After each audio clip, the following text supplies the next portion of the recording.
Hello students, I am Praveen Kumar from ABS Engineering College, Ghaziabad. In this video, we are going to discuss about DC motors. Moving to the next slide.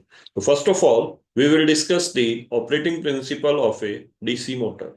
As we all know, motor is an electrical machine which converts supplied electrical energy into mechanical energy.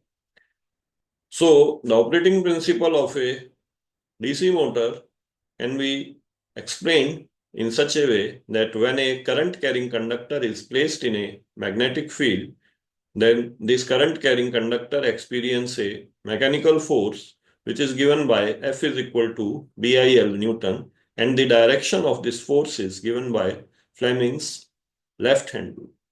Here, the magnitude of force is BIL Newton, where B is the magnetic flux density, I is the amount of current, and L is the length of the conductor in meters. Also, we can recollect this Fleming's left-hand rule, which states that if we stretch the first finger, central finger, and thumb of our left hand to be mutually perpendicular to each other in such a manner that if the first finger is pointing in the direction of magnetic field and central finger is pointing in the direction of current, then thumb will represent the direction of force experienced by the current carrying conductor. As we know, this left hand rule is utilized to find out the direction of force experienced by a current carrying conductor when it is placed in a magnetic field. That's why this rule is also known as motor rule. Now, for better understanding of a DC motor, we will discuss working of a single turn motor, and we will find out the direction of rotation of this motor with the application of Fleming's left hand rule. So moving to the next slide. Here we are having a two-pole single turn motor in which a single coil is connected with the brushes and supply is given to this single coil. This coil consists of two conductors having coil end 1 and 2. This coil can be drawn like this, in which there is one conductor and here is the second conductor. These conductors are connected to each other with the help of end connections on one side. So this is the coil end 1 and this is the coil end 2. In the diagram, we are having this coil end 1 and coil end. Coil 1 is connected to the positive brush, so current is entering in the coil through the coil end 1 and current is coming out to the coil through this coil end 2, which is further connected to the slip ring portion B, or we can say negative brush. So here this plus sign is showing current in inward direction. Inward means into the plane of this display, and the dot is showing current in outward direction, means current is perpendicular and coming outward from this display. So dot represent current in outward direction. Now in this situation, if we apply Fleming's left hand rule to find out the direction in which this motor, a single turn motor, is going to rotate. So if we put the first finger of left hand in the direction from north to south pole and central finger for this conductor which is carrying current in inward towards the inside of this display, we will find out that this conductor 1, which is in the influence of south pole, it is experiencing a field in this direction. And similarly, for the conductor which is carrying current in outward direction and in the influence of this south pole, it is carrying current in this direction. And on combining these two, we will find out that in this figure 1, the armature is going to rotate in clockwise direction. Now, as the motor experiences torque in clockwise direction, the slip ring portions starts rotating. So in this intermediate picture, or figure 2, we can see that due to clockwise rotation, the slip ring portion A, which is earlier having contact with brush A, now due to rotation, it has moved forward, and due to this forward rotation, it is now no longer having any contact with the positive brush. And similarly, the coil end one, which was connected to this slip ring portion A, is now coming out of this, coming out of the influence of south pole. Similarly, the slip ring portion B, earlier, which is having contact with the negative brush, now due to clockwise rotation, this slip ring portion is in no longer contact with the negative brush, and similarly, the coil end connected to the slip ring portion B, which was earlier in the influence of south pole, now it has clearly came out of the influence of north pole, and it is along the neutral axis. Now in this situation, none of the slip ring portion of single turn motor is having contact with the brushes. So in this intermediate figure, the motor is not having any supply, and motor is not developing any torque. So due to inertia, it will continue to rotate in anti-clockwise direction. But in a practical machine, here at this situation, the function of production of torque is completed with the another coil which is having behind these two commutator segments. So in a practical machine, there are large number of coils. So as the segment A moves forward due to rotation, the commutator segment behind A is responsible for the production of torque. Similarly, as this segment B is now due to rotation is moved in forward direction, then the segment after this, then the commutator segment after this segment B is responsible for production of torque in this intermediate stage. Now, as due to inertia, single turn motor will continue to rotate in clockwise direction. So now further rotation of clockwise movement, here the slip ring portion B will now make contact with the positive brush, and similarly slip ring portion A will now form contact with negative brush. And due to further rotation, here the coil end 1 is now in the influence of north pole, and coil end 2 is now in the influence of south pole. So here we can clearly see that with this help of commutator and brush arrangement, we can see that as the conductor 1 has changes its field pole, it comes out from south pole to north pole. The direction of current in the conductor 1 is reversed. In figure 1, conductor 1 is carrying current in inward direction, and figure 2, the same conductor is carrying current in outward direction. Similarly, the coil end 2, which was earlier in the influence of north pole, as the coil end 2 is in the influence of south pole, the direction of current is also reversed in this coil. And this reversal helps us in order to develop a unidirectional torque. Now in figure 3, if we again apply Fleming's left hand rule, we will find out the armature will continue to rotate in clockwise direction. So this is how this reversal of current helps us in order to develop a unidirectional torque.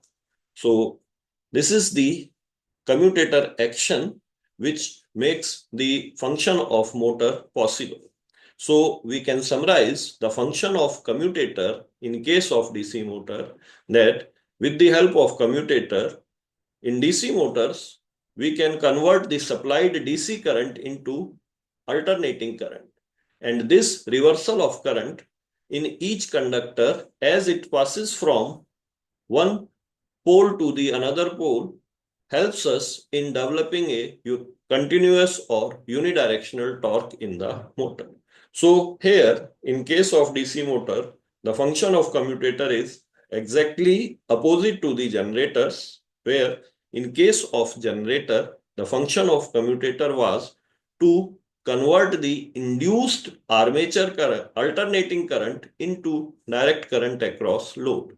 But here, the supplied direct current at the brushes is converted into alternating current across the armature conductors. So this is the function of commutator, which helps us in developing continuous or unidirectional torque. Now, moving to the back EMF. Back EMF is another important parameter of a DC motor. We define back EMF as the EMF produced in the armature conductors of a DC motor due to simultaneous generator action. So whenever we initiate motor operation in a DC motor by providing DC supply, here we have connected DC supply. So what happens with this supply, the armature conductor starts rotating, and while the machine acting as a motor simultaneously fulfill all the requirements of generator action.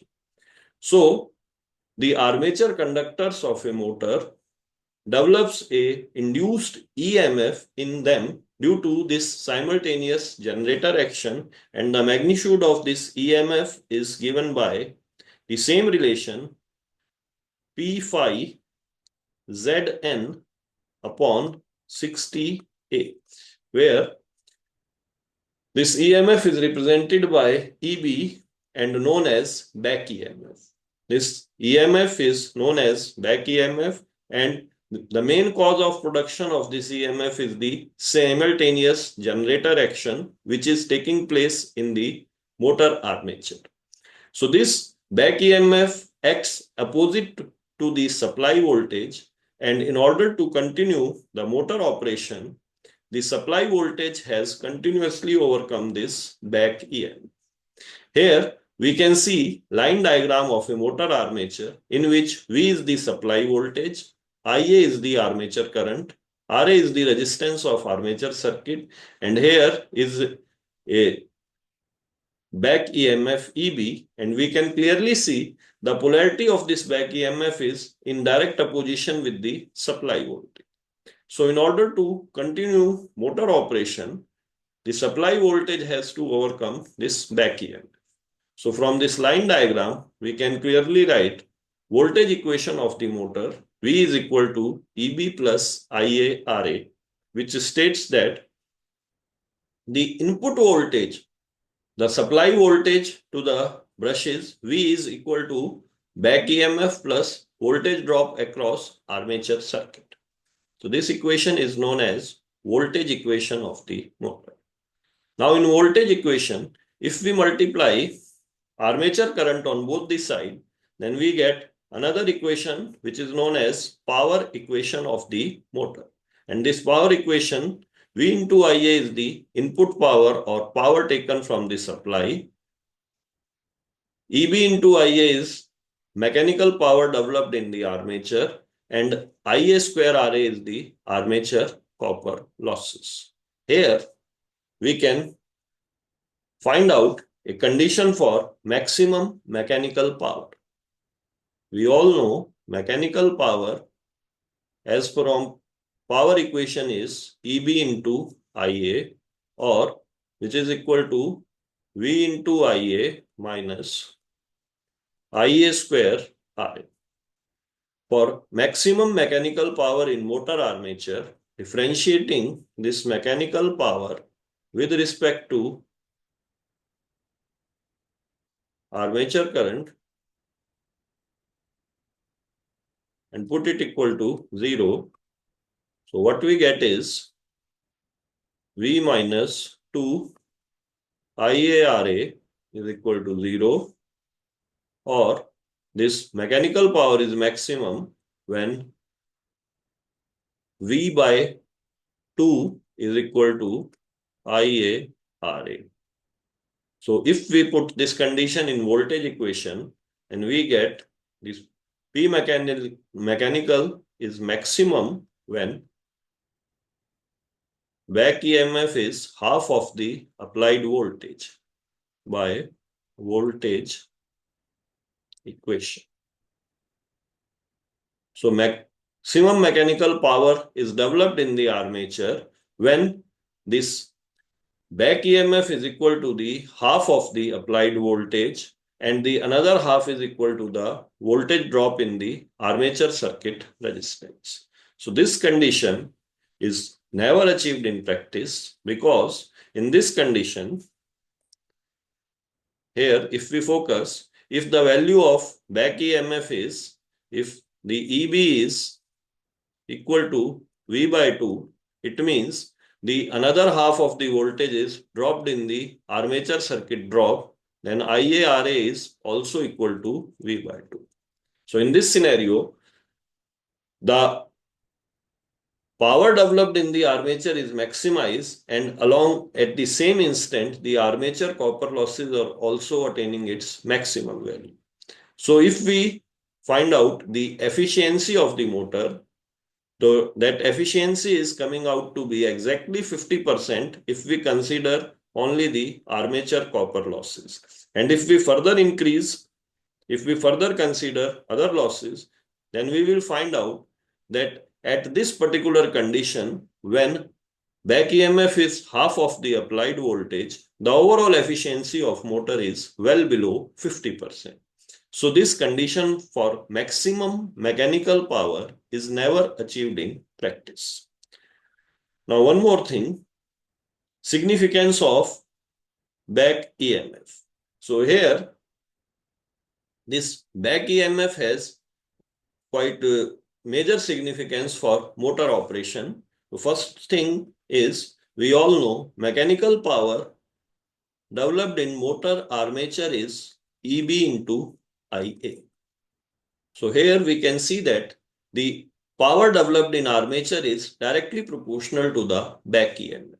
So that's why this back EMF is actually required in order to for conversion of energy, or we can say for production of mechanical energy in armature.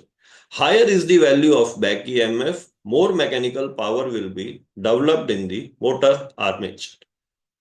So this back EMF is directly proportional to the output of the motor. Second thing, this back EMF governs the armature current.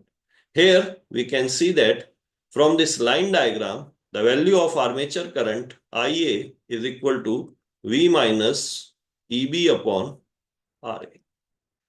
So this back EMF basically in DC machine act as a governor for this armature current. And due to presence of back EMF, the DC motor becomes self-regulating in nature and motor always draw as much current as it is required to satisfy torque requirement of the load. So due to back EMF, this armature current always flows in accordance with the torque requirement of the load. So excessive current is avoided and the losses of the armature circuit are optimized. So the second significance of back EMF is it act as a controller for armature current, IA. So presence of this back EMF governs this armature current. So this is the significance of back EMF. I hope you enjoyed watching this video. Here are the references which are used for making this video. So see you soon in the next video. Thank you for watching this video.